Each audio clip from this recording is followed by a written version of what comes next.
Sir ఇప్పుడు రెండు విషయాలు సార్ చెప్పండి. సినిమా ఇండస్ట్రీ మీద రాజకీయ నాయకులు కామెంట్స్ చేస్తున్నారు, చాలా సీరియస్ అయింది. ఒక సినిమా ఇండస్ట్రీ పర్సన్ కీలక వ్యక్తిగా మీరు దీని మీద ఏమంటారు? కామెంట్స్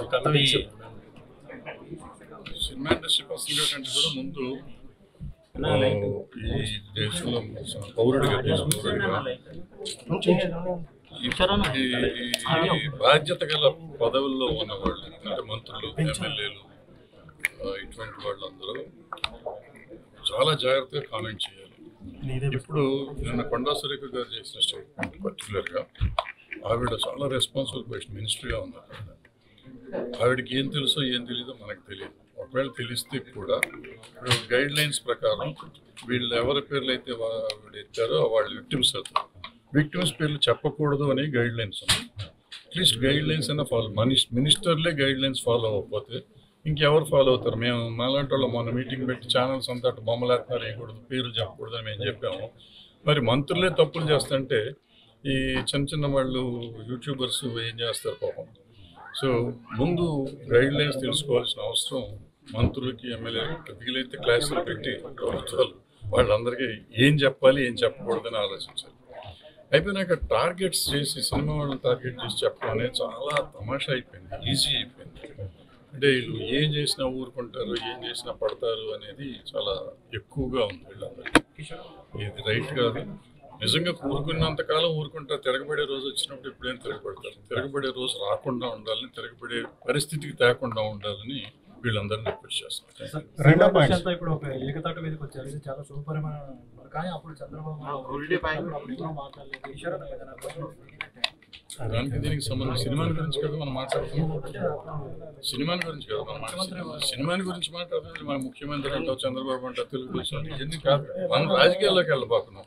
మనం ఇక్కడ ఉన్నాం కదా, మనం సినిమా ఇండస్ట్రీ గురించి మాట్లాడుతాం. సినిమా ఇండస్ట్రీలో ఓ హీరోయిన్, ఒక హీరోల గురించి మాట్లాడుతున్నారు కాబట్టి మాట్లాడాం. అది మాట్లాడినప్పుడు అది వేరేగా మాట్లాడతాం. అప్పుడు మాట్లాడినప్పుడు జానీ మాస్టర్ వైఫ్ ఒకటి కంప్లైంట్ చేశారు కమిటీకి, అంటే తన పర్సనల్గా ఒక కంప్లైంట్ ఇవ్వడం జరిగింది. దాని మీద ఏంటి సార్ ఇప్పుడు ఏం జరుగుతుంది? అంటే కమిటీ కంప్లైంట్లు తీసుకోము, కమిటీకి వాళ్ళ విట్నెస్లు తీసుకుంటాం కానీ కమిటీ రిపోర్ట్స్ ఏం తీసుకోం. ఆవిడ రిపోర్ట్ ఇచ్చిన ఛాంబర్కి ఇచ్చాం. దానికి సంబంధించి బయట పెట్టే అవకాశం మీరు మరి రిపోర్ట్ వచ్చినప్పుడు బయట పెడతాం. రిపోర్ట్ రావాలి, టైం ఫ్యూ డేస్. ప్రధానంగా ఒక ఆరోపణ అంటే జానీ మాస్టర్ మీద మీరు పదవిని తొలగించారు కానీ ఆ అమ్మాయి కార్డు విషయంలో ఎలాంటివి తీసుకోలేదు అనేది ఒక విమర్శ ఉంది. దాని మీద ఏం సార్? కార్డు ఆ రోజు చెప్పాను, కార్డు ఇస్తున్నాం అని చెప్పారు కదా. యూనియనే చెప్పింది, నేను చెప్పాను మధ్యలో. యూనియన్ అంతకు ముందే వచ్చి కార్డు ఇచ్చేస్తున్నాం అని చెప్పింది. కార్డు కూడా రెడీ అయిపోయి ఉంది, ఇస్తారు. మిగిలిన సాల్వ్ అయినాక ఎవరు శిక్ష పడాలి, ఈ అమ్మాయికి ఆ అబ్బాయికి అనేది తెలియదు మనకి. ఇంకా శ్రీరెడ్డి బట్లిపోయి అక్కడ కూర్చున్నప్పుడు కూడా మీ కమిటీ కూర్చోలేదు. జానీ మాస్టర్ విషయంలో ఎలా కూర్చున్నారు అని మీరు అనుకుంటే నా తప్పు కాదు. అది మీకు తెలియని విషయాలు మీరు ఎక్కువ మాట్లాడారు. ఆయన అంటే నేను ఆయనకి సమాధానం చెప్పాల్సిన అవసరం లేదు. ఇప్పుడు మేమేం చేస్తున్నాం అనేది మీకు తెలియదు. మీరు తెలుసుకుంటే మాట్లాడండి. If you have enough knowledge or enough evidence in that please speak. నేను ఐ విల్ స్పీక్ అవుట్. కొన్ని మేము చెప్పకూడదు అనుకున్నా చెప్పుకోవాలి, చెప్పాలనుకుని చెప్తాం.